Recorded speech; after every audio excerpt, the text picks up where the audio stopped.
Let's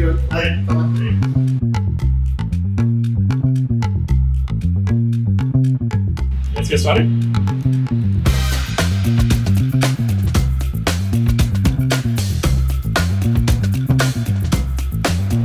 Welcome, Amit. Good to have you here too. I think we're catching up for the second time in person. Yeah, the first time we met at your office in Mumbai. And welcome to Bangalore, most importantly. How are you liking it? Nice, lovely. It's I can't compare yet Bombay and Bangalore, but I think independently Bangalore is really nice so far. Been kind to me and been nice to me. Nice. Awesome. No. I think you'll like the city. I think I moved here, 7, 8 years ago. And I don't see me moving anywhere now. So yeah, I really like the city. Great. So I think we'll start off with Punch first, and most importantly, your background as well, right? So why don't you tell us a bit about your background before starting Punch and what Punch is all about? Yeah. Fair. So I think just a quick background about myself. Yeah. So I started off as a developer. I worked in ThoughtWorks. That's the only company that I worked with. Sure. Post that, I started off Market Pulse, which in about 2015. And then Punch has started in 2023. Okay. Right. So that's been largely my journey. Started off as a developer, coded the whole thing in Market Pulse for the first 5 years, moved into a product role, Sure. became the chief product officer for, sort of Market Pulse and Punch. Nice. And now primarily since about a year and a half, my key role is on the marketing front, basically. Right. So I've played the role of a CTO, CPO, and CMO at, while I've been in the startup journey. Nice. So yeah, that's kind of like really been my journey and my forte. Got it. Primarily a very tech and product guy. So all my marketing approaches are also fundamentally stemming from the user need or from the, Sure. Product innovation Right. itself. So I think Punch was born with, a very keen observation of what was happening and changing in the market post-COVID. Sure. There was a completely new type of audience that was coming into the market, Sure. specifically for trading, which was not your investor population or not your pro trader population, right? These are people who are coming in to do quick tactical trades while they are on their job, right? Fundamentally. Now, these people were served, but whichever platform they landed on fundamentally were built for investors or pro traders. It wasn't just built for them, basically. So they just had a compromise solution. They had to find their way through to sort of do that. So access was provided, but it wasn't a platform that was really built for them, right? And looking deeply, we saw that it was happening because strategically the incumbents had to sort of really, or the way they had evolved, they either were inclined on investors or pro traders. So we saw this a very, very clear gap. And I gained a lot of confidence because of Market Pulse journey. So in 2016, we started off in Market Pulse. There also, that is where my entire sort of understanding of the retail trader segment really built from 2016 till like now, I believe. But those 2016 to 20 was the formidable years for me to understand this TG, right? Got it. Pre-COVID. Sure. Now, there also, in 2016, I saw that there is a whole influx of retail traders who want to get into it, but they can't because they don't have access to desktop. So in 2016, we took the bait in to say that we will provide real-time data and charting solutions to the masses. And that's how in 5 years, Market Pulse just literally became the de facto charting product for the retail segment, right? So I have seen that, when you are providing a platform that solves for this latent need, it can actually expand the TAM dramatically. So when we started off Punch, we saw that this entire segment, which is technically about 60% of the entire TAM, right, is actually not served the right solution, which means that if we build, the hypothesis was that if we build Punch for this TG, this early to trading mass retail audience, we would be able to capture their mind space. But more importantly, we would be able to expand the TAM because there would be a lot of people sitting on the fence who just can't get it because they land into a complex, cluttered, sophisticated UI, or they land into a mutual fund SIP space, but they're not looking for either, right?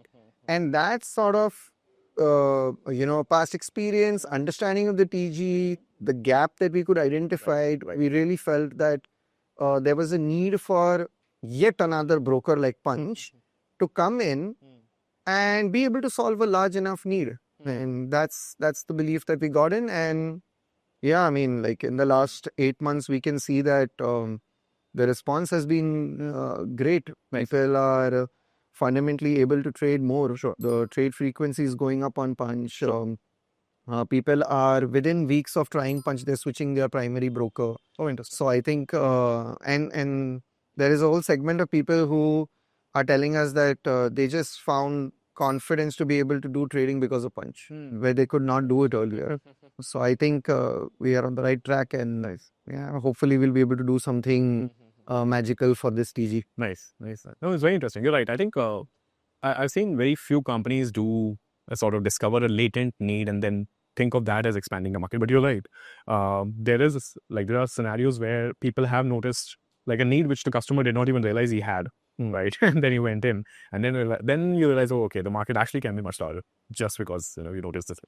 So in a way, fair to say that, as you mentioned, Market Pulse really helped you sort of shape and then define the journey for Punch, right? Yeah, absolutely, right, absolutely. Because you could see, right, the pre-COVID trader audience.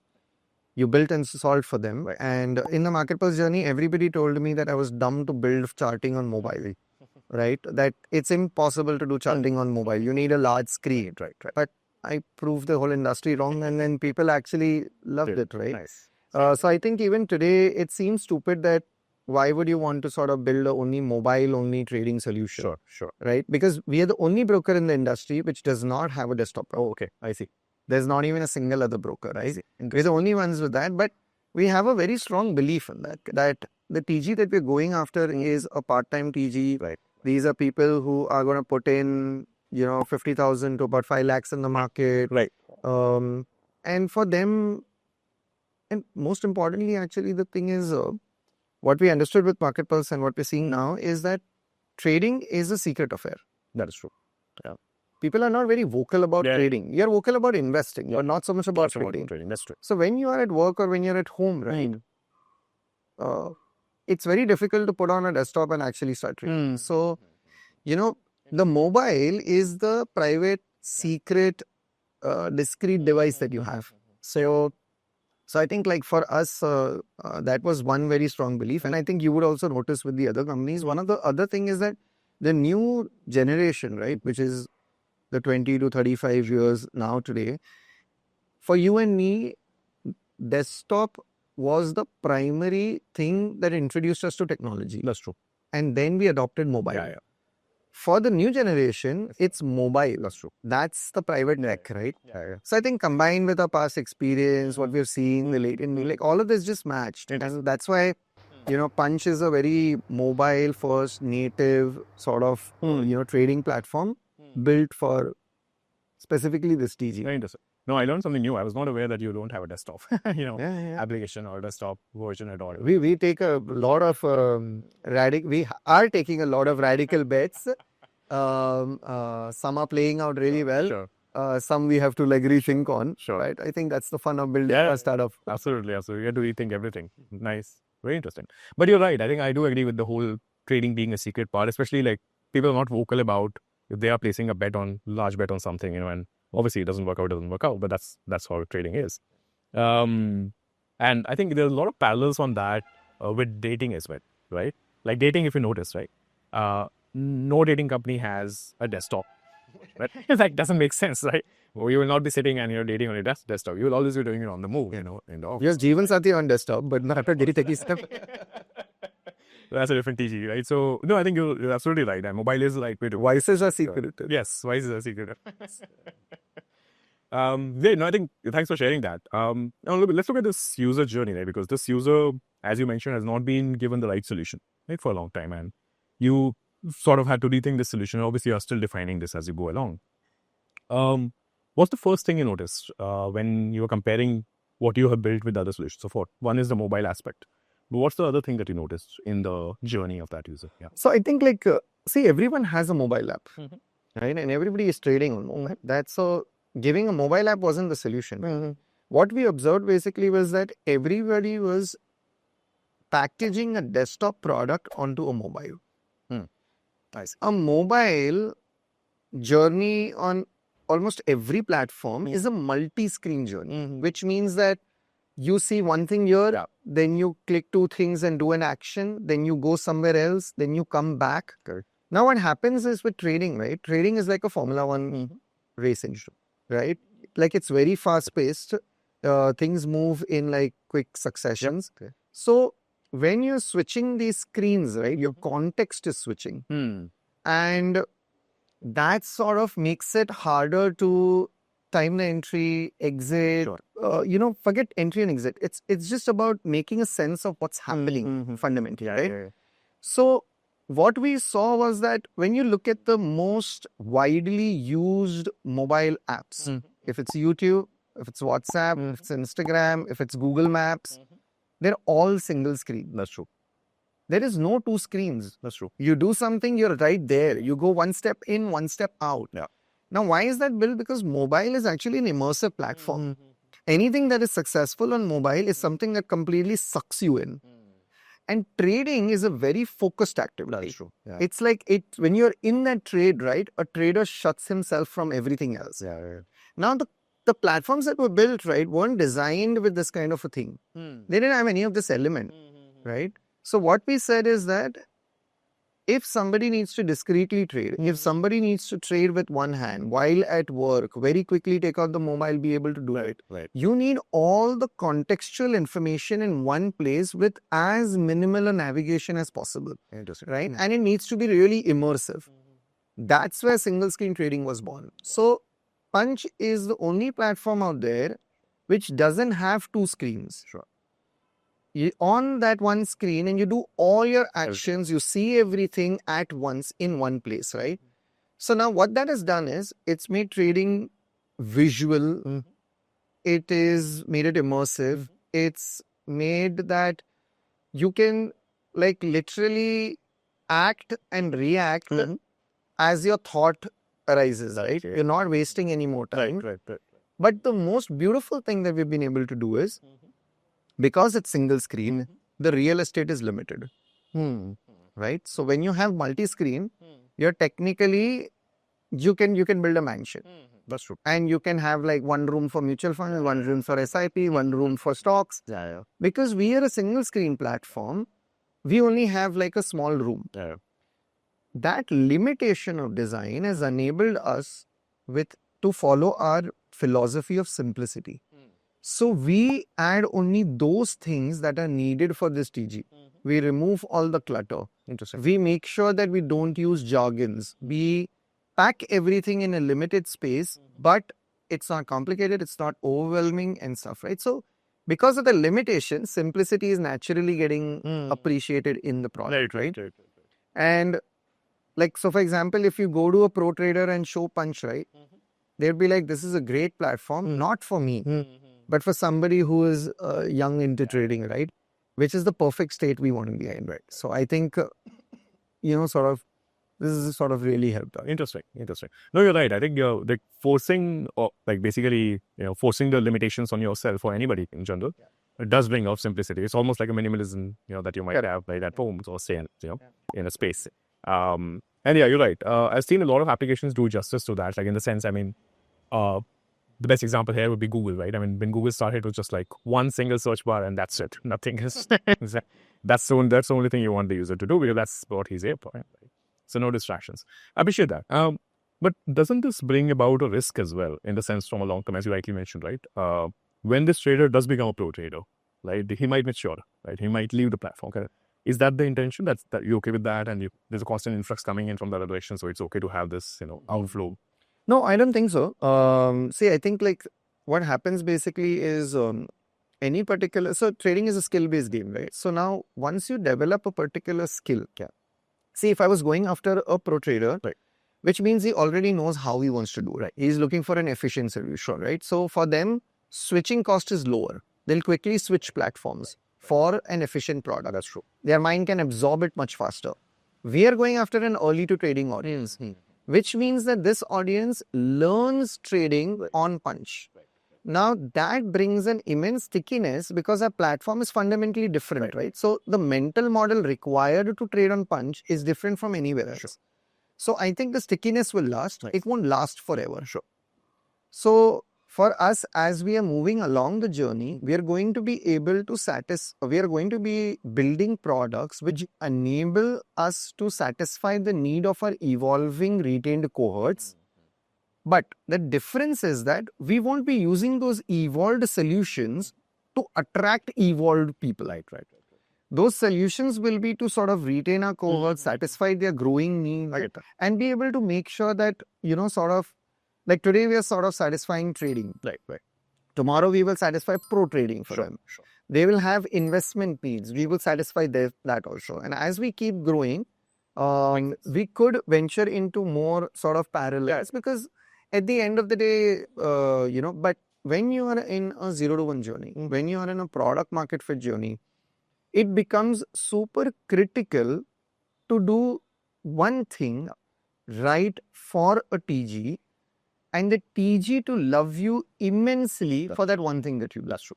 Because it's it's better to have a few customers who just absolutely love what you're doing than to have like many who are okay with what you're offering. So I think, that's kind of how we approach it. Right. No, 100%. I mean, that's the YC philosophy, right? That just make a few customers love you. Now let's switch gears to, the onboarding side, because essentially, as you mentioned, right, these guys are new to trading. Right? So they're really learning this for the first time and probably the first app that they're trying for trading. So one is you would have to comply as a broker with the SEBI regulations, right? The compliance regulations. At the same time, keep it simple enough for the users, right? Because they don't want to get, thrown away by, okay, hey, what is this, complex thing in front of me? So how do you balance that? What helped you?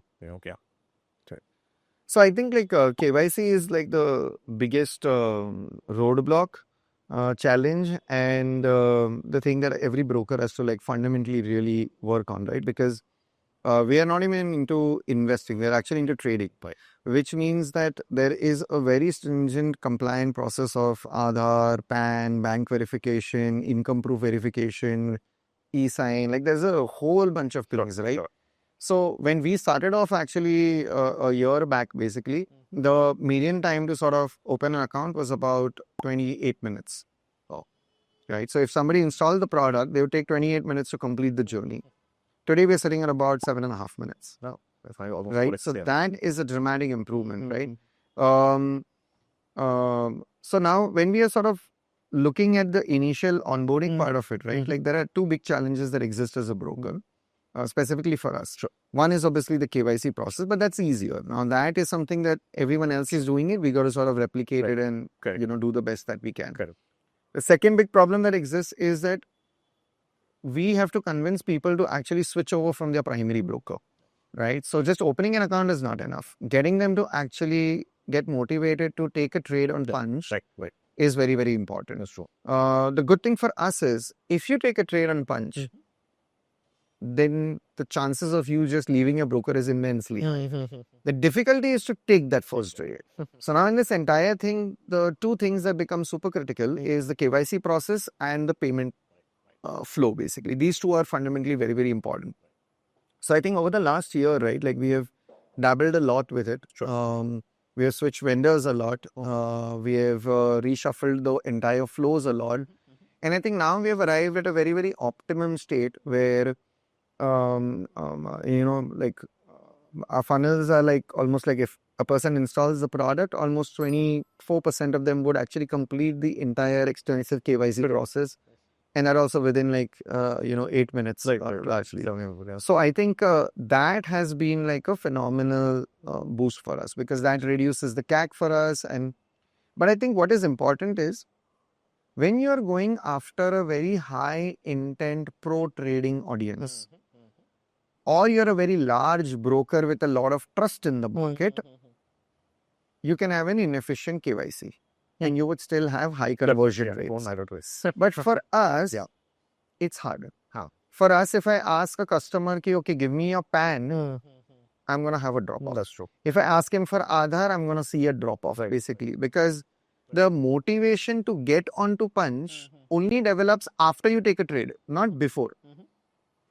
So for us, we had to work very, very extensively on making sure that not just the time, right? The amount of information we are asking the client is reducing so that he can just like, if he is on the app, he can complete it then and there. There is no pause required, right? So I think from that perspective, we've been through a journey of integrating multiple different vendors. We have seen downtimes with primary vendors.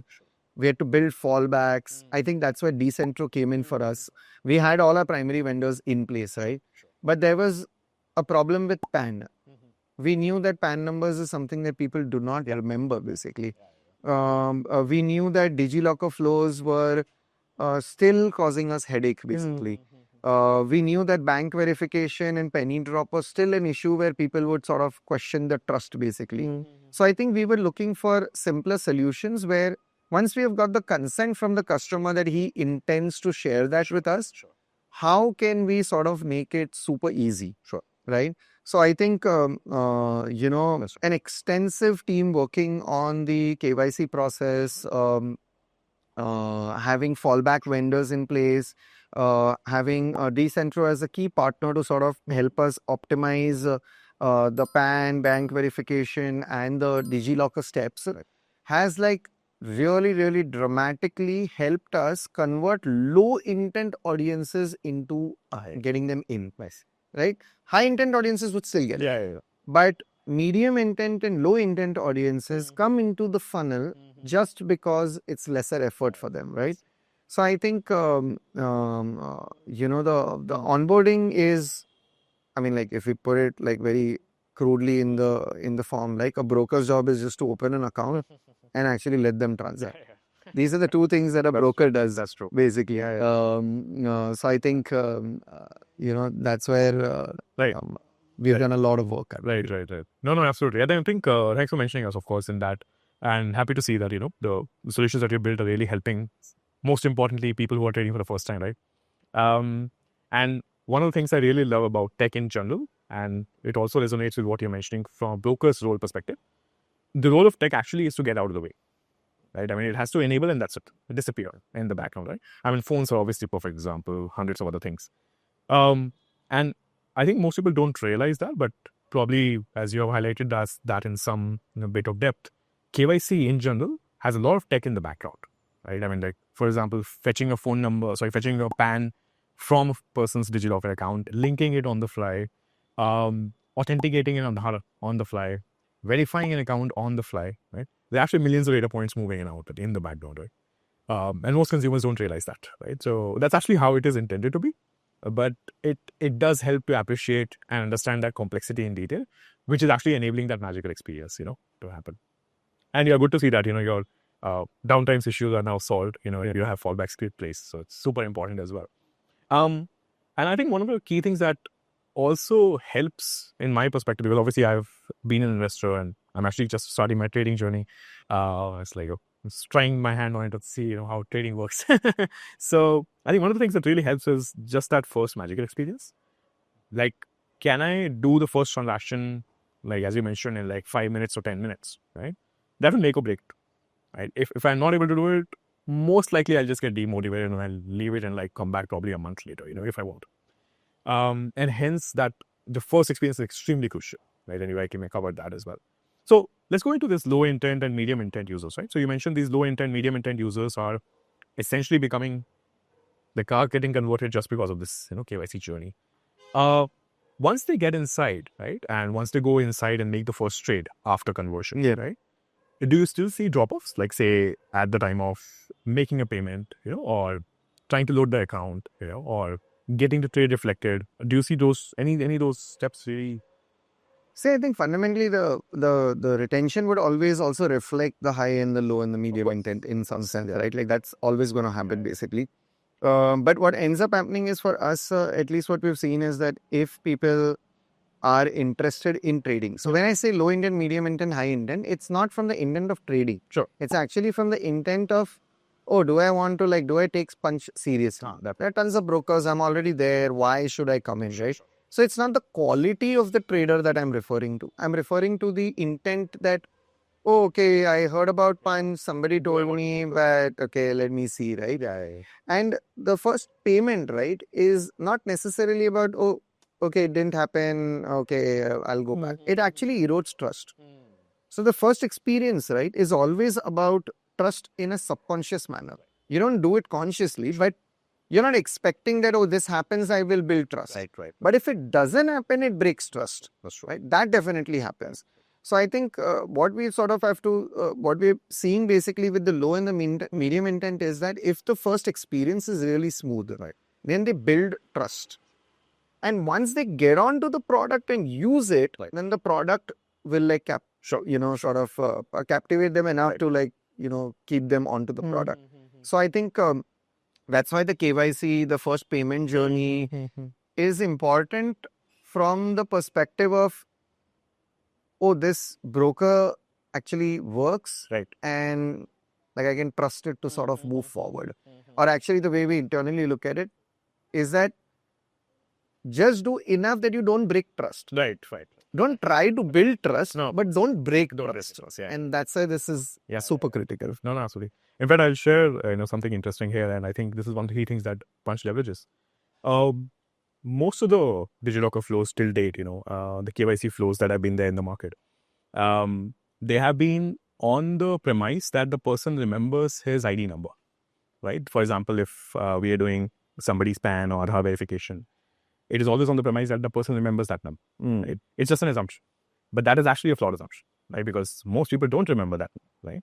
And it's a pain, right, to fetch that PAN and go and extract your wallet and then get your Aadhaar out. So what people remember is the phone number, right? So if you can actually fetch PAN, Aadhaar, any of these ID documents, and these are two examples, obviously, even bank account number, right? People don't remember their bank account numbers, right? People remember maybe their UPI to some extent. Even that is going away. People are, mostly remembering just phone numbers there. So I think just phone number being a primary default and then designing the entire KYC process around it is sort of rethinking it in a way. That's actually one of the key things that Decentro is trying. And good to see that, you're seeing some good results there.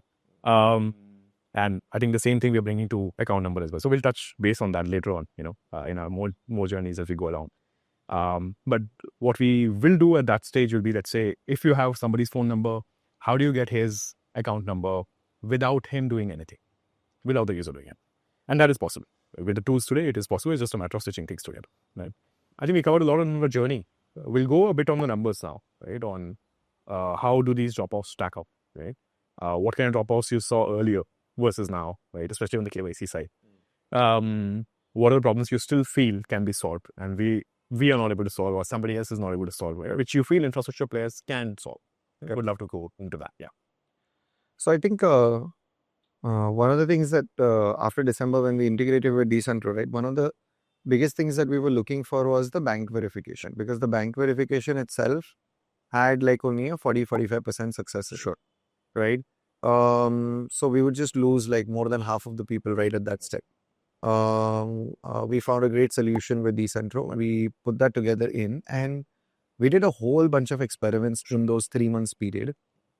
The one thing that really took off or improved the funnel was the bank verifications. Interesting. And from a 45% completion rate, it just shot up to like about 82% completion. So that's a 2x improvement in the funnel. And that dramatically resulted into the CAC of the account coming down for us as well. So where the account CAC used to be at about 1400, just dropped to about 900. Interesting. Just because of this improvement in this one particular step, right? So I think that was like one dramatic shift that we saw.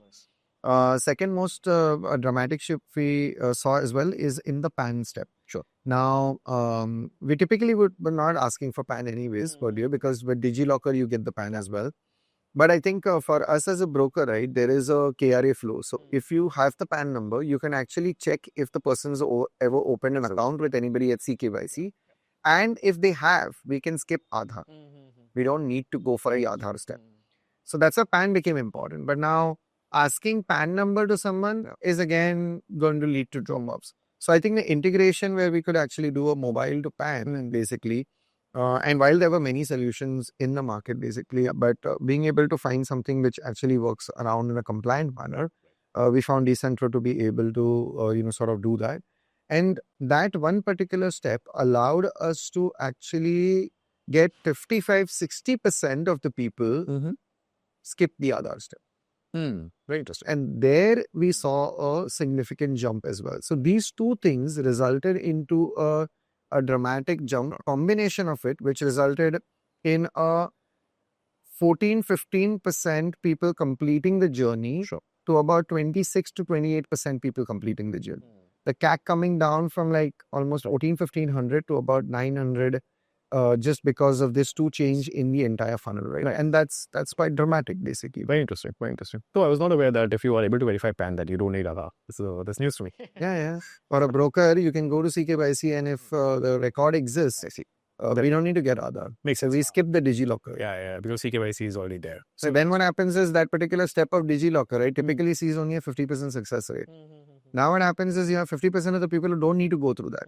So now suddenly you have like a 70-75% people going through it. That is essentially what ended up happening. Very nice. Now this is, I think, the power of some of these modular APIs, right? So like we envisage it as one piece of the puzzle, but then ultimately tying it all together, we realize that it's actually solving like an entire journey, complying with the KRA guidelines. Right? So that's very powerful and very interesting. I think where you're plugged it in, and we do see, of course, and the new age stockbrokers following suite. Great. So I think now so as you mentioned, right? So 14-15% is now 26-28%. Do you see further scope here in terms of just the onboarding journey improving further, or is it more now about solving the next leg of the puzzle, which is your payments? So I think one other thing that I've been discussing with you is on the payment side of it, right? We see the first time payment from a customer, right? We see a big drop, right? And generally the common reason is just unable to capture payment. And I think that's fundamentally something not on our side, but something that's happening on the PG side, right? So I think fundamentally I'm looking for a solution which can enable me to reduce the drop off on that particular thing, because that's really, that erodes trust, that breaks my activation journey. Right. I think one is that. Second is, I think, like, fundamentally it's not necessarily decentral or anything, but I think like there is a fundamental need to stop doing KYC again and again. Yeah. Why does a customer need to do KYC again and again? I think somebody needs to like really be like, okay, the KYC is done for insurance. That's true. And so we have account aggregator, which is great. Yeah. But I think we need a real solution. Like, so I think, and DigiLocker is probably in a great place to do it. Someone needs to do it where you just don't have to do the KYC again and again, because fundamentally, if you look at it, like the biggest loss is to the people or to the companies, because they're spending a lot of money in dollar value to acquire these customers who drop off. Yeah. And the biggest beneficiary of it is fundamentally the platforms where the ads are on. Yeah. So because it just inflates the cost. That's true. Right. So I think KYC is a real big challenge and that's required. But I think like if I think about it from a Decentro or any of the players which are actually orchestrating this entire thing, I think we're still plugging and playing everything, right? And there are solutions which actually enable you to modularize it, put it together, put the flow together, and everything just happens. But I think those solutions are still more UI UX focused as opposed to like API focused. I think what's required is, as you said, right, there's mobile and everything is happening around it, right? Is there a way for a player to sort of orchestrate all of that on the back end, right? So you've got a mobile. Right. I know that I need to do the PAN, I need to do the bank, I need to do the Aadhaar, I need to do the XYZ, and the different thing, like what we have built basically. But if somebody could just do that for us, we spent 6 months optimizing it, and we'll spend more time optimizing it. Every broker is doing it. Every KYC player is going to do it. Right. So, I mean, this could just be product X. Yeah. It could just be that, okay, you just put this entire thing. It is super optimized. It already takes care of all of the use cases and all of the journeys. Right. And we'll just have a beautiful solution. So I think, yeah, I mean, like everybody is just reinventing. Why? Yeah. Not needed. Yeah. No, it's a fundamental thing. You're right, actually. And it's $1 million question, right? I mean, why do you need to do KYC again and again, of a existing user? And I think not just DigiLocker, but from a government perspective, I think what they're really trying is CKYC to be the default. Of course, CKYC has its own flaws in terms of quality and all. And not being able to not being available to everybody. Right? It's only regulated entities. So I think that's the gap they're trying to bridge. Yeah. It can be solved 100%. And in fact, that just orchestrating it on mobile is a very powerful idea. And we actually are coming out with some solutions around that. So you will hear soon, maybe in the upcoming, next year. Great. No, I think thanks for sharing that. And probably we'll do a separate, very interesting session on payments as well as we go along, once we go live. I think we'll end with a couple of points on how entrepreneurship is, right? I mean, this is your second company, if I'm not wrong, technically, yeah. Right. So same as me. So yeah, how is it second time around? And more importantly, anything you are doing differently? And lastly, any very simple advice if you want to give, to people who are listening to us. Yeah. So I think entrepreneurship is addictive. Yeah. I think startups are addictive because craziness is addictive in general. I think it requires a lot of stupidity and a little bit of audacity to be an entrepreneur in a super crowded market and say that, okay, I'm going to, build something that people are going to actually love. Right? It's not easy. Right. So I think the first journey was very different. It was bootstrap. It was very profitable from the beginning, vertigo, and it was built in a way where it would be a sustainable business from day one, right? The broking business is very different. The broking business is very, very capital intensive. You got to be patient to actually get the returns down the line, right? You got to spend a lot of marketing dollars in the beginning. The capex is very high, so all of that is sort of very different from the previous business. So I think fundamentally this particular journey, right, is challenging me like nothing has in the past. It actually pushes me beyond the thresholds that I actually ever imagined for myself, where you are constantly in a overwhelming situation day in and day out. Right? The ups and downs are like phenomenally crazy. The stakes are very, very high. But that's the part. That's the fun part, because in a physical aspect of it, I can see my hair graying a lot faster. My aging is happening much faster. Right. But at an intellectual level, I think I'm able to grow and I'm able to learn about life and about myself and about, all the situations that I'm dealing with in a very, very short burst of time. So what I would have learned over a 10-year period, I'm actually just compressing it in a 1 year, right? Just this journey has enabled me to play a CX role in the tech side, in the product side, and on the marketing side. Right. And that's just a lot of breadth to cover, right? And that's the kind of opportunity you get while doing, because it's not that you want to do marketing, so you're doing an entrepreneurship. You do that and you're like, okay, this is a gap you need to fill, jump in and just do That's it, true. right? That's true.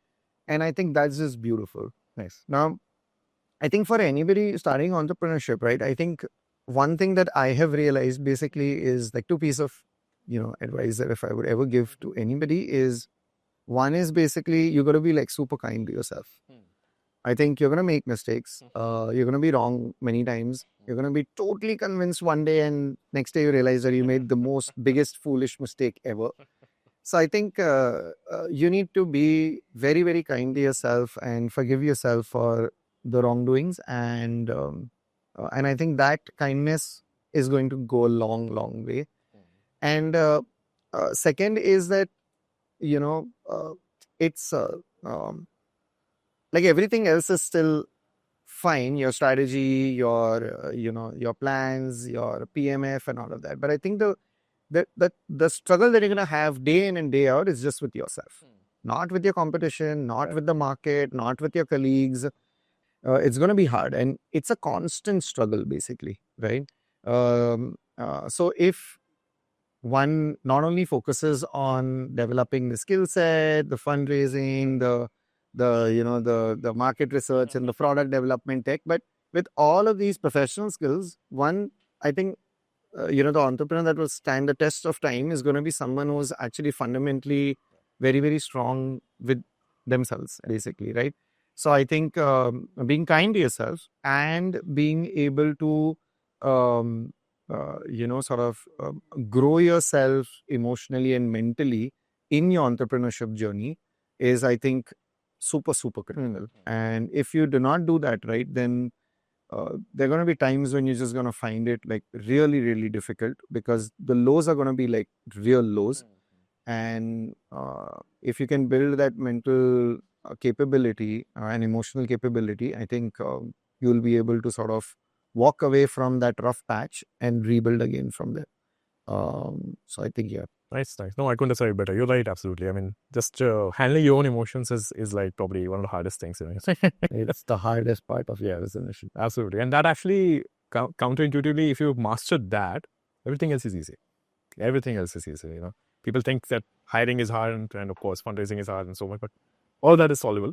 It's just keeping your own cool at all times. And yeah, it's very important. No, awesome. This has been great. Thank you so much for spending, a beautiful Saturday with us. And yeah, we hope to do this more. It was lovely to speaking. Thank you so much. Thank you, sir.